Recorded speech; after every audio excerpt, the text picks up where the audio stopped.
Welcome to Exploration Dreamland, a quiet read aloud of the writings of explorers of the real world and the worlds of imagination. Drop anchor, relax into your comfortable bunk, and drift off to Dreamland with us as we read a lightly edited version of The Gradual Acceptance of the Copernican Theory of the Universe by Dorothy Stimson, Ph.D., published in 1917. It traces the web of ideas of famous thinkers and mathematicians about the structure of our galaxy through time. The book will be read in order, so if you would like to begin at the beginning, please start with Season 5, Episode 96. This work was written quite some time ago, and therefore does not necessarily reflect current-day outlooks and language choices. The scientific texts may use outdated terminology or be inaccurate in light of more recent discoveries. This podcast was created primarily to help you relax and to entertain you. The texts are chosen for their ability to charm and interest you, rather than for educational purposes. Apologies in advance for any mispronunciation. I am unfamiliar with most of the languages used in this book, but have done my best with online pronunciation guides. If you would like to stay in touch between episodes, you can follow us on Blue Sky, Instagram, or Facebook at Exploration Dreamland. If you have a moment to leave us a review on Apple Podcasts, even if you don't listen there, it helps more than you know. You can also hear our episodes on YouTube. If you are listening there, please like our episodes and leave a comment for us. We love hearing from you. Now, take a deep breath in, and as you exhale, relax any tension in your muscles. Close your eyes, snuggle into your sleeping space, and listen to tonight's tale.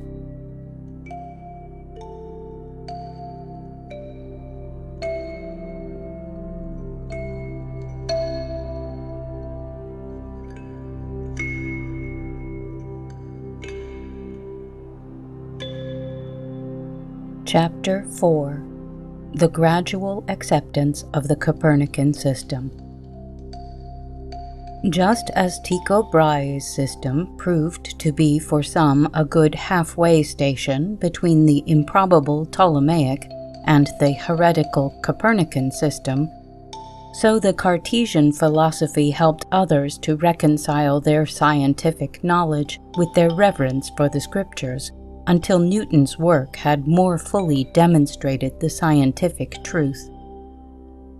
Its originator, René Descartes, was in Holland when word of Galileo's condemnation reached him in 1633, as he was seeking in the bookshops of Amsterdam and Leiden for a copy of the Dialogo. Footnote: Haldane's Descartes, 1905, is the most recent and authoritative account based upon Descartes' works as published in the Adams Tannery edition, Paris, 1896. This edition supersedes that of Cousin. End footnote. He at once became alarmed lest he too be accused of trying to establish the movement of the earth, a doctrine which he had understood was then publicly taught even in Rome, and which he made the basis of his own philosophy. If this doctrine were condemned as false, then his philosophy must be also, and, true to his training by the Jesuits, rather than go against the Church, he would not publish his books. He set aside his Cosmos and delayed the publication of the Method for some years in consequence, even starting to translate it into Latin as a safeguard. His conception of the universe, the Copernican one modified to meet the requirements of a literally interpreted Bible, was not printed until 1644, when it appeared in his Principes. According to this statement, which he made only as a possible explanation of the phenomena and not as an absolute truth, while there was little to choose between the Tychonic and the Copernican conceptions, he inclined slightly toward the former. He conceived of the Earth and the other planets as each borne along in its enveloping heaven like a ship by the tide, or like a man asleep on a ship that was sailing from Calais to Dover. The Earth itself does not move, but is transported so that its position is changed in relation to the other planets, but not visibly so in relation to the fixed stars, because of the vast intervening spaces. The laws of the universe affect even the most minute particle, and all alike are swept along in a series of vortices or whirlpools of greater or less size. Thus the whole planetary system sweeps around the sun in one great vortex, as the satellites sweep around their respective planets in lesser ones. In this way, Descartes worked out a mechanical explanation of the universe of considerable importance, because it was a rational one which anyone could understand.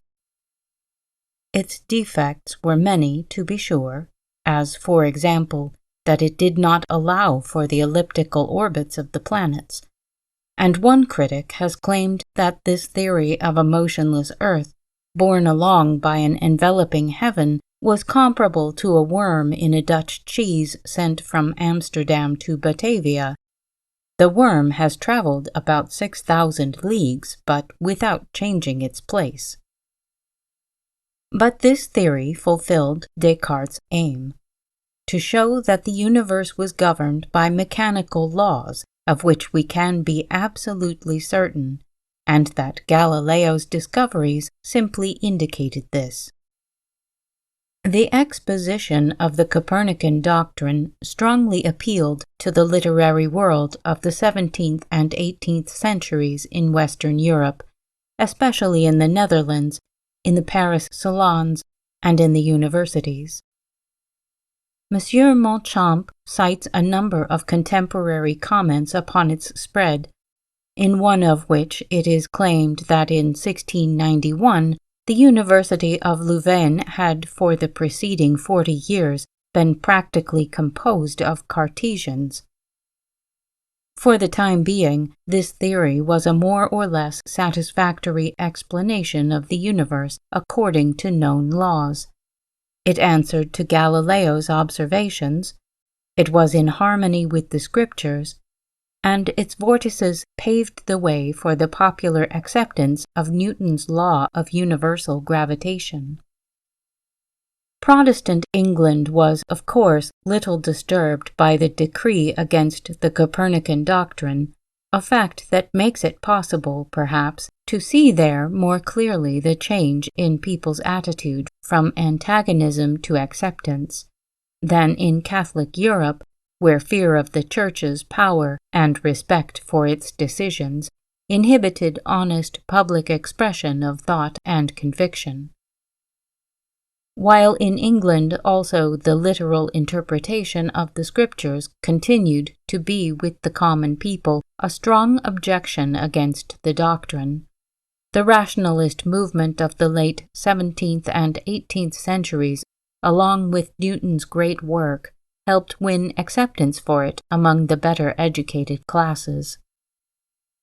Bruno had failed to win over his English hearers, and in 1600, when the De Magnete was published, William Gilbert was apparently the only supporter of the Earth's movement then in England, and he advocated the diurnal motion only.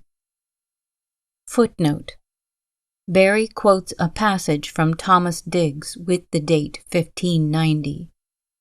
But in this our age, one rare wit, seeing the continual errors that from time to time more and more continually have been discovered, besides the infinite absurdities in their theorics, which they have been forced to admit that would not confess any mobility in the ball of the earth, hath by long study, painful practice, and rare invention delivered a new theoric or model of the world, showing that the earth resteth not in the center of the whole world or globe of elements, which encircled or enclosed in the moon's orbit, and together with the whole globe of mortality is carried round about the sun, which like a king in the midst of all reigneth and giveth laws of motion to all the rest, spherically dispersing his glorious beams of light through all this sacred celestial temple.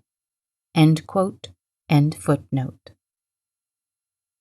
Not many, however, were as outspoken as Bacon in denunciation of the system.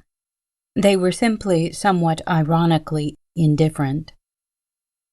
An exception to this was Dean Wren of Windsor, father of the famous architect. He could not speak strongly enough against it in his marginal notes on Brown's Pseudodoxia Epidemica.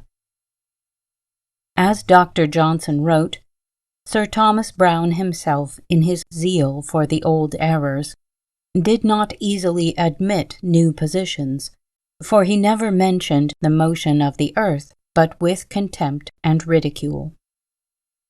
This was not enough for the dean, who wrote in the margin of Browne's book, at such a passage, that there were, quote, 80-odd express places in the Bible affirming in plain and overt terms the natural and perpetual motion of sun and moon, and that a man should be affrighted to follow that audacious and pernicious suggestion which Satan used, and thereby undid us all in our first parents, that God hath a double meaning in his commands, in effect condemning God of amphibology. And all this boldness and overweening having no other ground but a seeming argument of some phenomena forsooth, which, notwithstanding, we know the learned Tycho, prince of astronomers, who lived 52 years since Copernicus, hath by admirable and matchless instruments and many years' exact observations proved to be no better than a dream. End quote. Richard Burton, in The Anatomy of Melancholy, speaks of the doctrine as a, quote, prodigious tenet or paradox, lately revived by Copernicus, Brunus, and some others, and calls Copernicus in consequence the successor of Atlas.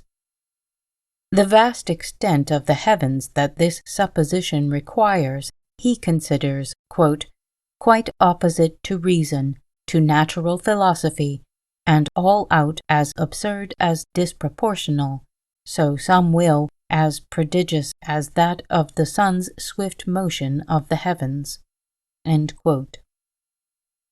If the earth is a planet, then other planets may be inhabited, as Christian Huygens argued later on, and this involves a possible plurality of worlds. Burton laughs at those who, to avoid the church attitude and yet explain the celestial phenomena, invent new hypotheses and new systems of the world, quote, correcting others, doing worse themselves, reforming some, and marring all, as he says of Roslin's endeavors. In the meantime, the world is tossed in a blanket amongst them. They hoist the earth up and down like a ball, make it stand and go at their pleasure. End quote. He himself was indifferent. Others, more sensitive to the implications of this system, might exclaim with George Herbert, quote, although there were some 40 heavens or more, sometimes I peer above them all. sometimes I hardly reach a score, sometimes to hell I fall. O rack me not to such a vast extent, those distances belong to thee. The world's too little for thy tent, a grave too big for me. End quote. Or they might waver undecided, like Milton, who had the archangel answer Adam's questions thus, quote, "But whether thus these things, or whether not, whether the sun predominant in heaven rise on the earth, or earth rise on the sun, he from the east his flaming robe begin, or she from west her silent course advance, with inoffensive pace that spinning sleeps on her soft axle, while she paces even, and bears thee soft with the smooth air along. Solicit not thy thoughts with matters hid, leave them to God above, him serve and fear. Of other creatures, as him pleases best, wherever placed, let him dispose. Joy thou in what he gives to thee, this paradise and the fair eve. Heaven is for thee too high to know what passes there. Be lowly wise." End quote.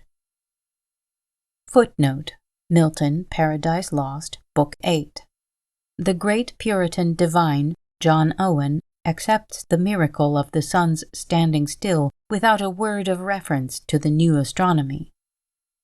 Farrar states that Owen declared Newton's discoveries were against the evident testimonies of Scripture, in Farrar's History of Interpretation, but I have been unable to verify this statement. Owen died before the Principia was published in 1687. End footnote. Whewell thinks that at this time the diffusion of the Copernican system was due more to the writings of Bishop Wilkins than to those of anyone else, for their very extravagances drew stronger attention to it. The first, the discovery of a new world, or a discourse tending to prove that there may be another habitable world in the moon, appeared in 1638. And a third edition was issued only 2 years later, together with the second book, Discourse Concerning a New Planet, that 'tis probable our Earth is one of the planets. In this latter, the bishop stated certain propositions as indubitable. Among these were that the scriptural passages intimating diurnal motion of the sun or of the heavens are fairly capable of another interpretation, that there is no sufficient reason to prove the earth incapable of those motions which Copernicus ascribes to it, that it is more probable the earth does move than the heavens, and that this hypothesis is exactly agreeable to common appearances. And these books appeared when political and constitutional matters, and not astronomical ones, were the burning questions of the day in England. The spread of the doctrine was also helped by Thomas Salisbury's translations of the books and passages condemned by the Index in 1616 and 1619. This collection, quote, intended for gentlemen, he published by popular subscription immediately after the Restoration, a fact that indicates that not merely mathematicians, whom Whewell claims were by that time all decided Copernicans, but the general public were interested and awake. Footnote: One London bookseller in 1670 advertised for sale, quote, spheres according to the Ptolemean, Tychonian, and Copernican systems with books for their use. End quote. In 1683 in London appeared the third edition of Gassendi's Institutio, the textbook of astronomy in the universities during this period of uncertainty. It, too, wavers between the Tychonic and Copernican systems. End footnote. The appearance of Newton's Principia in 1687 with his statement of the universal application of the law of gravitation soon ended hesitancy for most people. 12 years later, John Keill, the Scotch mathematician and astronomer at Oxford, refuted Descartes' theory of vortices and opened the first course of lectures delivered at Oxford on the new Newtonian philosophy. Not only were his lectures thronged, but his books advocating the Copernican system in full went through several editions in relatively few years. In the colonies, Yale University, which had hitherto been using Gassendi's textbook, adopted the Newtonian ideas a few years later, partly through the gift to the university of some books by Sir Isaac himself, and partly through the enthusiasm of two young instructors there, Johnson and Brown, who in 1714 to 1722 widened the mathematical course by including the new theories. The text they used was by Roalt, a Cartesian, edited by Samuel Clarke, with critical notes exposing the fallacies of Cartesianism. This disguised Newtonian treatise was used at Yale till 1744. The University of Pennsylvania used this same textbook even later. In 1710, Pope refers to our Copernican system, and Addison in The Spectator, July 2, 1711, writes this very modern passage, quote, "But among this set of writers there are none who more gratify and enlarge the imagination than the authors of the new philosophy, whether we consider their theories of the earth or heavens, the discoveries they have made by glasses, or any other of their contemplations on nature." Ellipses inserted. But when we survey the whole earth at once, and the several planets that lie within its neighborhood, we are filled with a pleasing astonishment to see so many worlds hanging one above another and sliding around their axles in such amazing pomp and solemnity.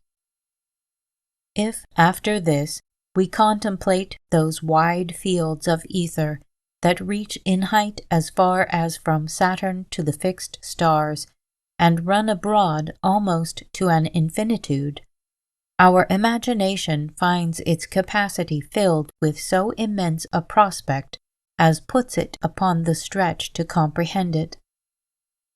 But if we yet rise higher, and consider the fixed stars as so many vast oceans of flame, that are each of them attended with a different set of planets, and still discover new firmaments and new lights that are sunk farther in those unfathomable depths of ether, so as not to be seen by the strongest of our telescopes, we are lost in such a labyrinth of suns and worlds, and confounded with the immensity and magnificence of nature. Nothing is more pleasant to the fancy than to enlarge itself by degrees in its contemplation of the various proportions which its several objects bear to each other. When it compares the body of man to the bulk of the whole earth, the earth to the circle it describes round the sun, that circle to the sphere of the fixed stars, the sphere of the fixed stars to the circuit of the whole creation itself to the infinite space that is everywhere diffused around it. Ellipses inserted. But if, after all this, we take the least particle of these animal spirits and consider its capacity wrought into a world that shall contain within those narrow dimensions a heaven and earth, stars and planets, and every different species of living creatures, in the same analogy and proportion they bear to each other in our own universe, such a speculation, by reason of its nicety, appears ridiculous to those who have not turned their thoughts that way, though at the same time it is founded on no less than the evidence of a demonstration." End quote. Footnote: Addison, Spectator, number 420. An interesting contrast to this passage and a good illustration of how traditional phraseology continued in poetry is found in Addison's famous hymn written a year later. "Whilst all the stars that round her," meaning the earth, "burn, and all the planets in their turn confirm the tidings as they roll, and spread the truth from pole to pole. What though in solemn silence all move round this dark terrestrial ball? What though no real voice nor sound amidst their radiant orbs be found? In reason's ear they all rejoice, and utter forth a glorious voice, forever singing as they shine, the hand that made us is divine." End footnote. A little later, Cotton Mather declared in 1721 that the, quote, "Copernican hypothesis is now generally preferred," and, quote, "that there is no objection against the motion of the earth but what has had a full solution." End quote. Soon the semi-popular scientific books took up the Newtonian astronomy. One such was described as, quote, "useful for all seafaring men as well as gentlemen and others." Newtonianisme pour les dames was advertised in France in the 40s. By 1738, when Pope wrote the Universal Prayer, quote, "Yet not to earth's contracted span thy goodness let me bound, or think thee Lord alone of man, when 1,000 worlds are round." End quote. The Copernican Newtonian astronomy had become a commonplace to most well-educated people in England. To be sure, the great John Wesley, 1770, considered the systems of the universe merely, quote, "ingenious conjectures." But then he doubted whether, quote, "more than probabilities we shall ever attain in regard to things at so great a distance from us." End quote. The old phraseology, however, did recur occasionally, especially in poetry and in hymns. For instance, a hymnal, preface dated 1806, contains such choice selections as, quote, "Before the ponderous earthly globe in fluid air was stayed, before the ocean's mighty springs their liquid stores displayed," and, quote, "Who led his blessed unerring hand or lent his needful aid, when on its strong unshaken base the ponderous earth was laid." But too much importance should not be attributed to such passages, though poetry and astronomy need not conflict, as Keble illustrated, quote, "Ye stars that round the sun of righteousness in glorious order roll." By the middle of the 18th century in England, one could say with Horne, quote, that the Newtonian system had been in possession of the chair for some years, end quote, but it had not yet convinced the common people, for as Pike wrote in 1753, quote, "Many common Christians to this day firmly believe that the earth really stands still and that the sun moves all round the earth once a day. Neither can they be easily persuaded out of this opinion, because they look upon themselves bound to believe what the Scripture asserts." End quote. There was, however, just at this time, a little group of thinkers who objected to Newton's scheme, quote, "because of the endless uninterrupted flux of matter from the sun in light, an expense which should destroy that orb." End quote. These Hutchinsonians conceived of light as pure ether in motion, springing forth from the sun, growing more dense the further it goes, till it becomes air, and striking the circumference of the universe, which is perhaps an immovable solid, is thrown back toward the sun and melted into light again. Its force, as its tides of motion strike the Earth and the other planets, produces their constant gyrations. Men like Duncan Forbes, Lord President of the Court of Sessions, and George Horne, President of Magdalen College, Oxford, as a weapon against rationalism, favored this notion that had been expounded by John Hutchinson in his Moses's Principia in 1724. They were also strongly attracted by the spiritual symbolism with which the book abounds.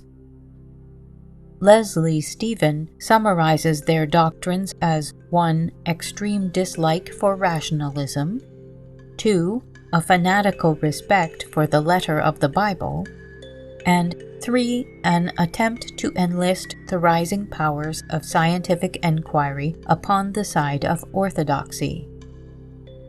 This, quote, little eddy of thought was not of much influence even at that time, but it has a certain interest as indicating the positions men have taken when on the defensive against new ideas.